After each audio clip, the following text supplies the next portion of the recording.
Hello, everyone. This is Nick with coopcritics.com, and I am joined today by Miss Fushi. How are you today, Fushi?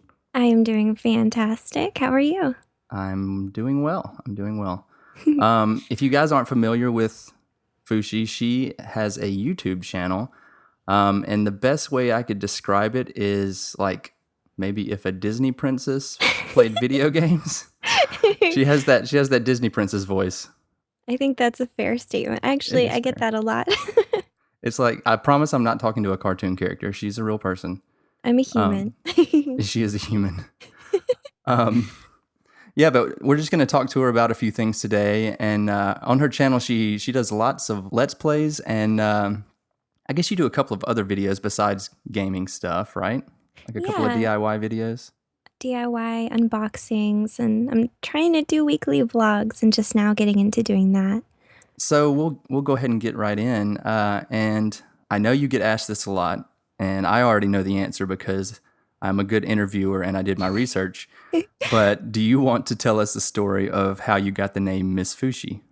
Yes, I can. I was younger and I had my birth name, and I never felt super connected with it because it's a very common name.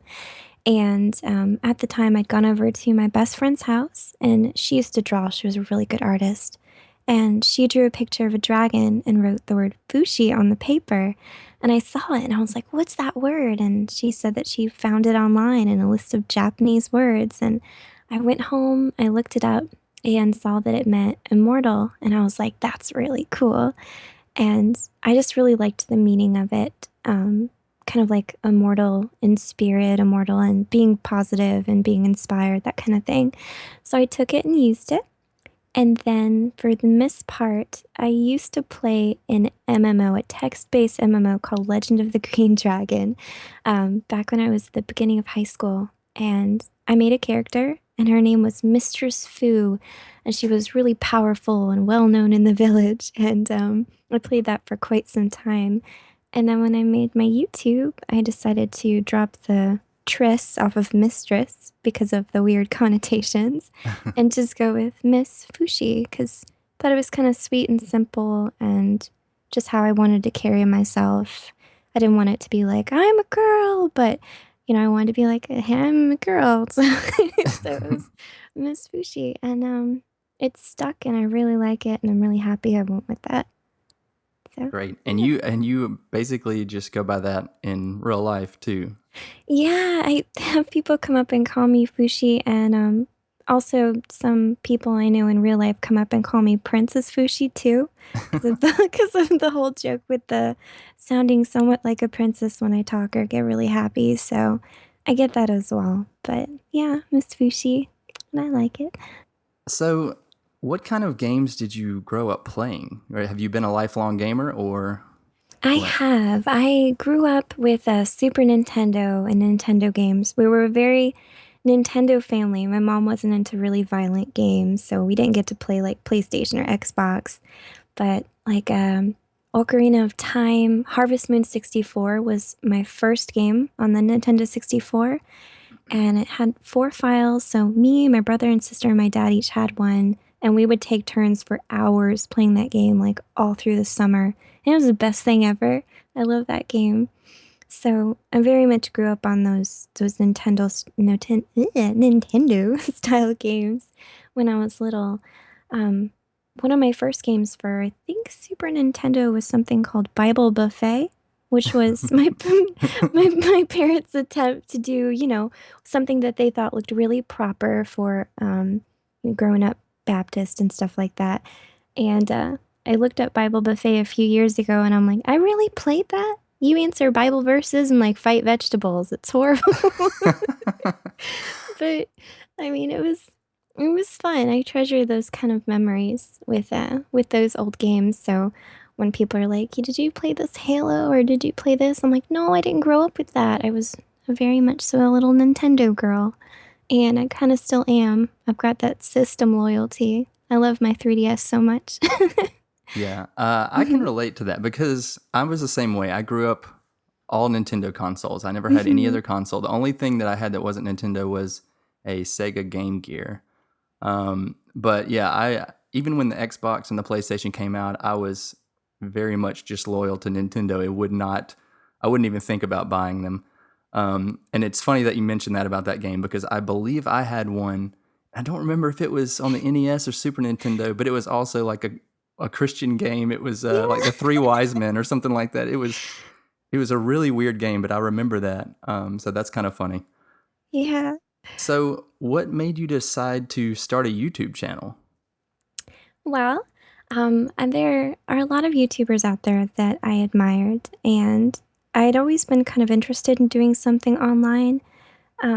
As far as around my friends and things like that, I'd be known for doing certain things, and I'm like, well, I'm not currently happy in my current job. I'm thankful for it because you should always be thankful to have a job in this economy, but yeah, I wasn't passionate about it. And I'm like, what's something I can be passionate about? And someone brought up the idea to me of starting a YouTube channel. And I was like, I can't do that. I just can't possibly do that.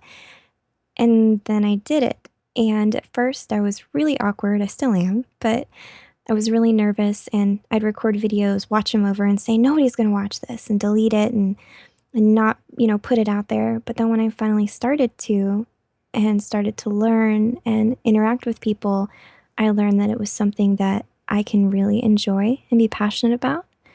And I think it's the interaction with my subscribers that really keeps me going most because they're the sweetest, most amazing people. And I mean, I like to think that behind every single one of those usernames is a real person that took the time to interact with me. And that's really special. And I can't get that feeling doing anything else in my life. So I'm doing YouTube and I love it.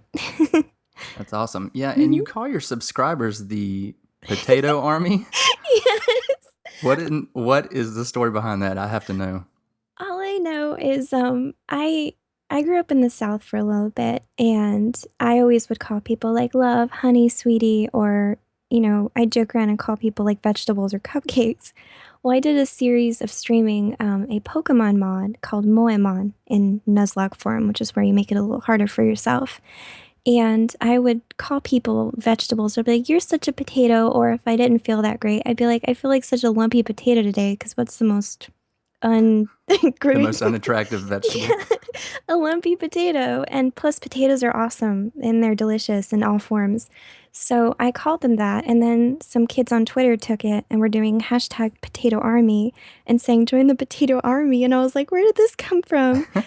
And so now it's kind of stuck. And I really like it though, because to me, it's kind of funny. It doesn't make any sense, but I mean, it can have a lot of meaning to it because potatoes come in like all shapes and sizes. There's all different colors of potatoes. You can cook them a million different ways, and they're all amazing. So, in a kind of cute metaphorical way, it really fits for my subscriber base to be called the Potato Army.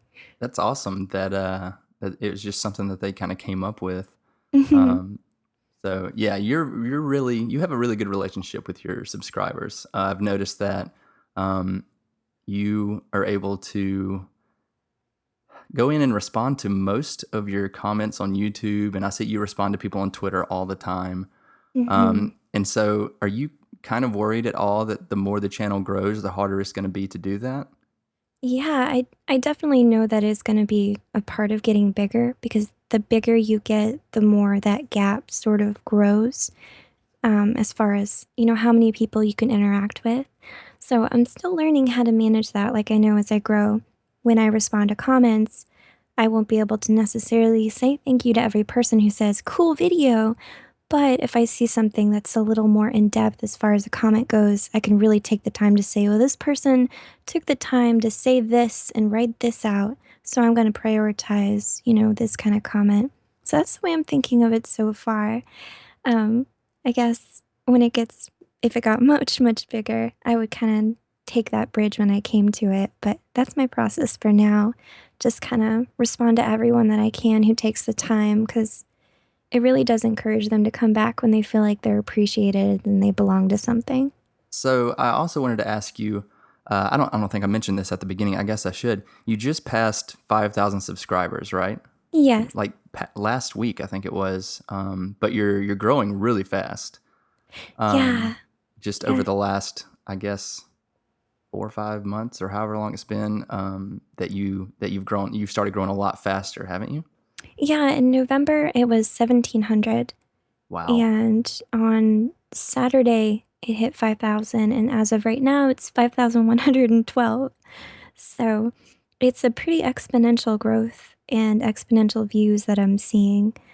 And January was a slow month. Statistically, it is for most people on YouTube, but it's really picked up since then and it's growing pretty fast, which I'm really excited about that. I watched your 5,000 subscriber video, um, and I have to ask you about this because you show a little notebook where you've kept track of all of your channel numbers. Um, so aside from the fact that it's adorable that you take color-coded handwritten notes about YouTube, um, you showed that in October of 2014, you only Mhm. had about 140 subscribers. So Yeah. when did your channel actually start? I first started using it in October of 2014. It wasn't very um consistent, I guess. So, and I still have yet to decide on an official, birth of consistency and working hard.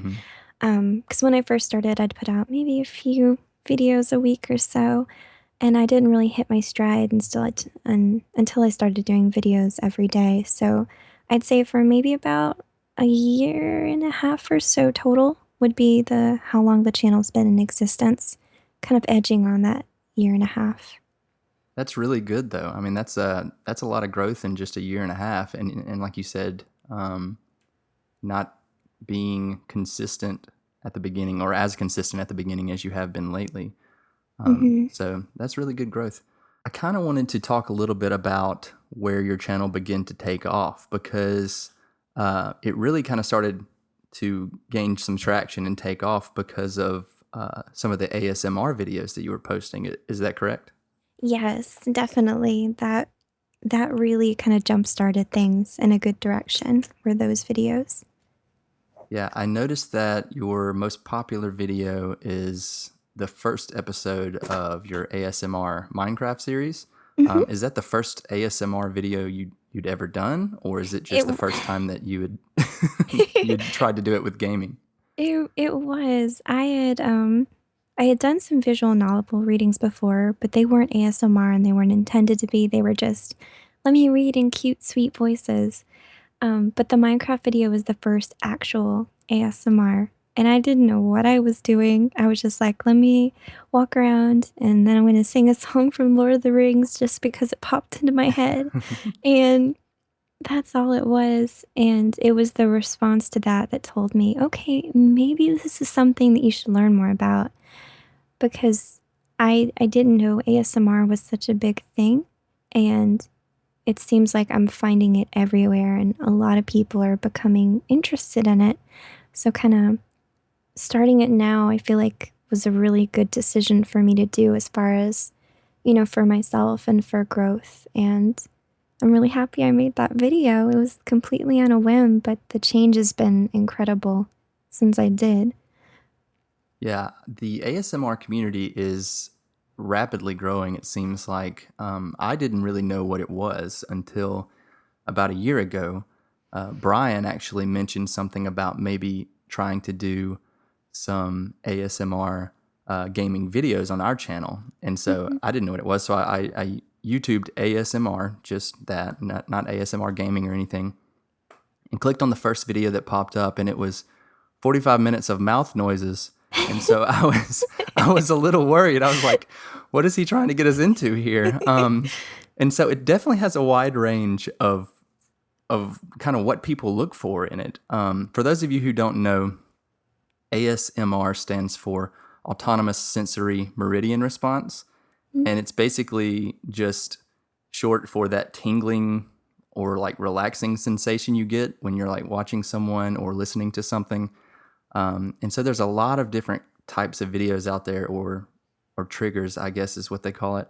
Um, and so sometimes it's just like speaking softly or in a whisper, but sometimes it's certain noises and specific phrases and words and things. And so it's a really interesting community. And the more I looked into it, the more it kind of made sense. But it's yeah, it can be a little bit of a shock if you just click on some random video and don't know much about what ASMR is.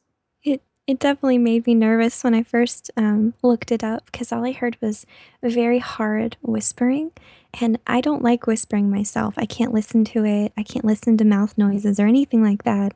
So, when I did mine, I was like, "Well, maybe I can talk softly and get away with that. Maybe people will like it if I talk really soft." And they did, so I was happy because I don't wanna listen to myself whisper and have to edit that.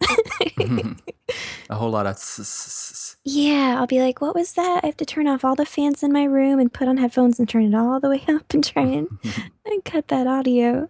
So, since you've been learning more about it, do you find yourself listening to other ASMR videos, or do you just make them? Primarily, I've just been making them. I've tried listening to mine more to kind of hear things because I don't personally experience, ASMR, or I haven't found my trigger yet, and I learned that quite a few people who make it don't actually experience it either, so at first I felt bad, but now I understand and it's okay.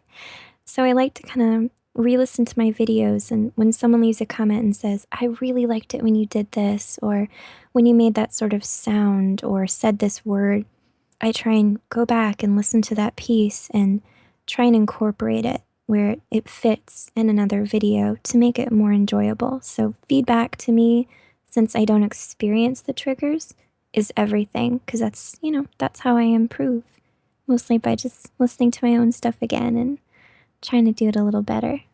The ASMR stuff, I think I told you this, Mm. but we have actually started a second channel just as kind of an experiment because we were interested in trying to do some ASMR gaming ourselves.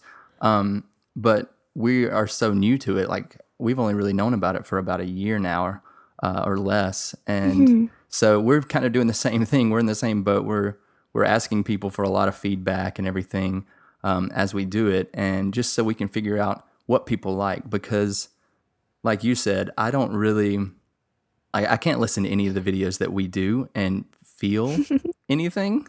Mhm. And so I immediately think, okay, these are not good. But then I'll put them out there and people like them and comment and say, this is great, more of this. So it's a very interesting phenomenon, ASMR is, and it is growing very rapidly, as evidenced by the popularity of your channel kind of skyrocketing after you begin doing those videos. Mhm. So I assume you have plans to continue doing more of those throughout this year.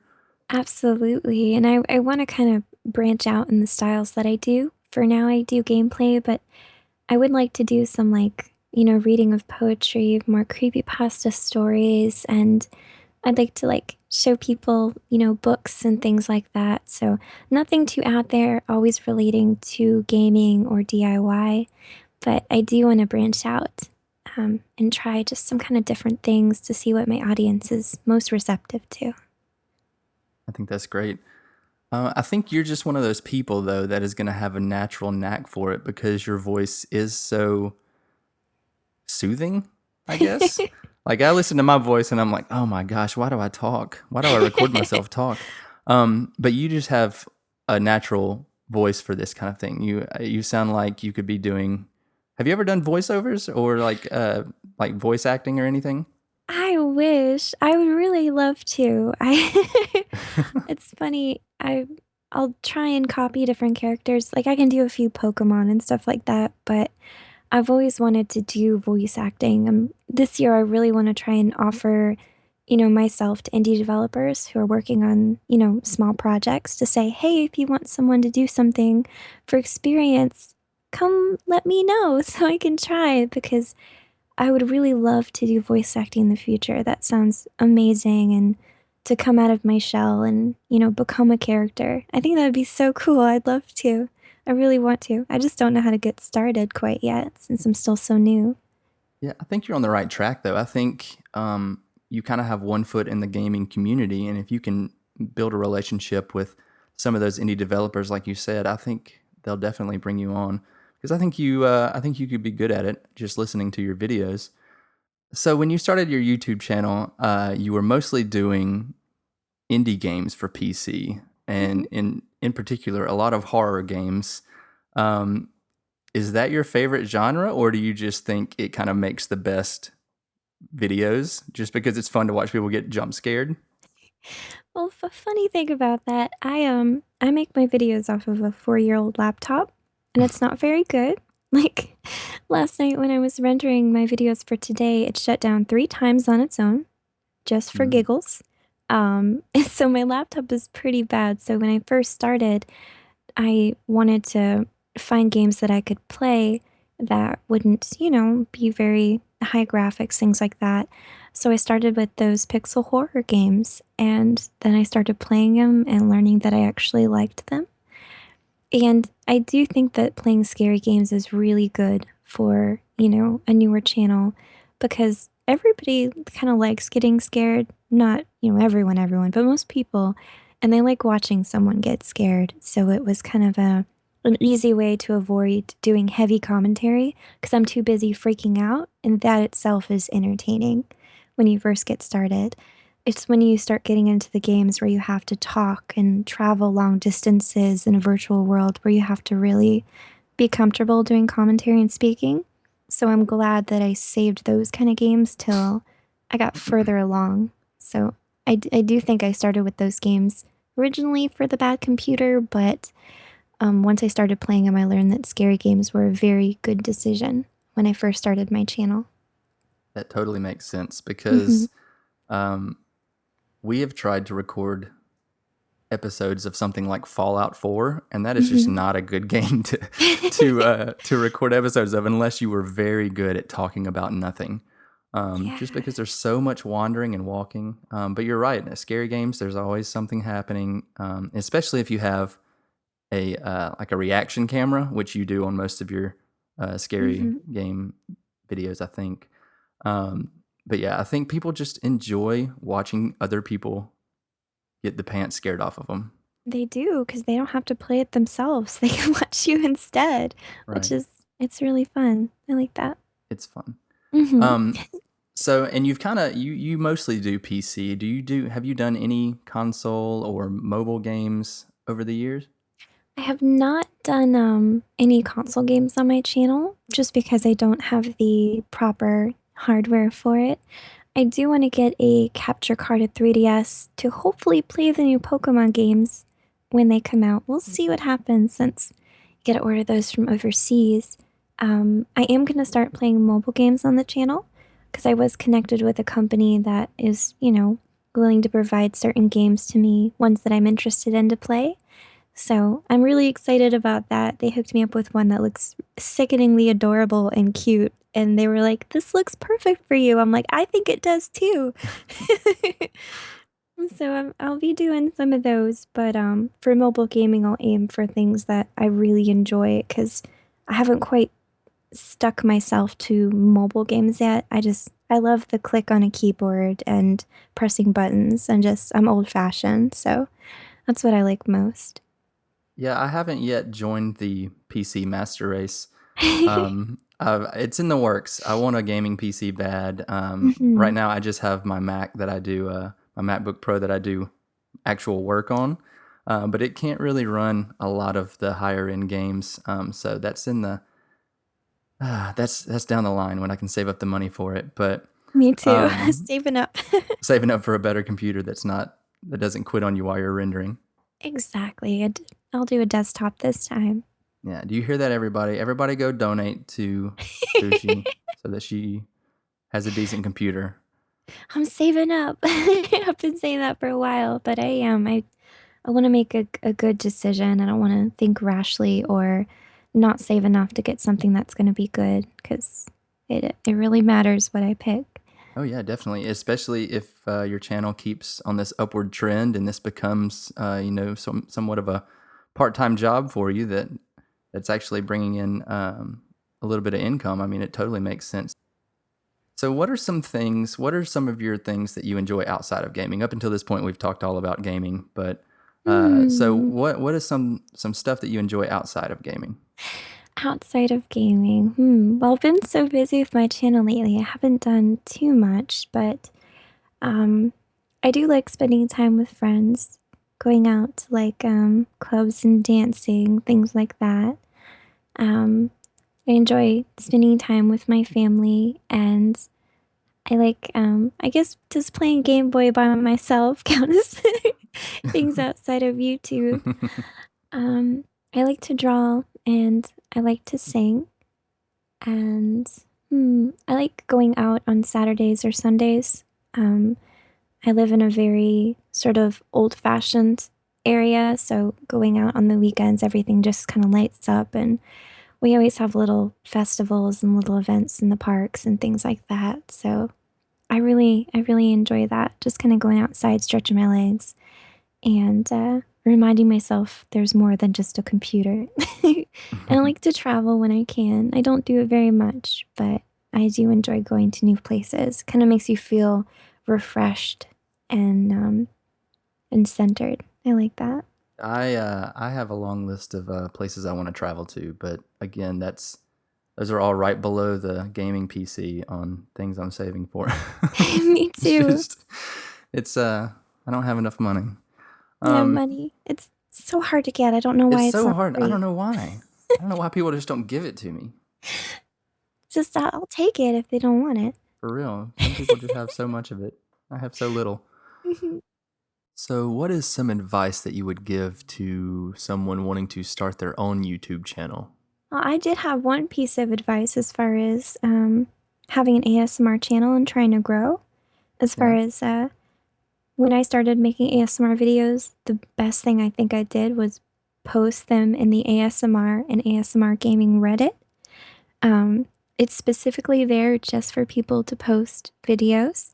And I posted one and it got upvoted a whole bunch of times, and it was the top in the ASMR Reddit for a full day. And I think that really helped me start. So if someone makes quality ASMR videos and they really want to get it out there, make sure to use those hashtags and definitely visit the ASMR and ASMR gaming Reddit. And I recently found out there is a ASMR female only Reddit for appropriate ASMR videos, and I started posting there too. So those are really, really helpful if you make those kind of videos. And the community there is really nice, and they offer critiques and good feedback. And they don't downvote you a bunch if they don't like it, which is awesome. They're really cool people. And yeah, I think that's a piece of advice I would give to someone. So for you, for example, or anyone else, that's a really good asset is Reddit. I love Reddit. That's good advice. I don't spend a lot of time on Reddit. And maybe it's because I don't really understand it. It took me a bit too. To be honest, I didn't really use it a lot a while ago, but it sounds kind of bad, but where I work isn't necessarily the most exciting place, and I learned that I could go on Reddit on my computer, when I had free time. Not all a bunch of websites, like I can't go on YouTube, it's blocked and stuff, but Reddit wasn't. So I was like, oh, well, let me check this out. And now I have to go on there every day and see what the top posts are and read things. And it's a really great way to be informed about the world. And I don't know, I really, really like it. It seems like most people on there are really smart. Either that or all the dumb comments get downvoted so much that I just never see them. And It's more likely. I think that's way more likely, but I'm okay with those rose-colored Reddit glasses at thinking everyone here's amazing, and someone at the bottom's like, I'm racist, and I'm like, I didn't Mhm. see it. But but yeah, Reddit is a really good resource. I spend a lot of time on there. I made a Miss Fushi subreddit just to have it, and someone posted in there like a few months ago, and I was so excited they found it. But it's mostly dead except for that because I don't advertise that it exists, but it's there, just chilling. That's awesome. So we'll put a link to the Miss Fushi subreddit then. That's the only link we're gonna put. No, either. We're not gonna link to your YouTube or anything. Nope, not saying just tumbleweeds go by. Shh. To wrap up this little talk, I was gonna kind of just let our listeners know that are actually here because of us and not because of Miss Fushi, which is probably not very many of you.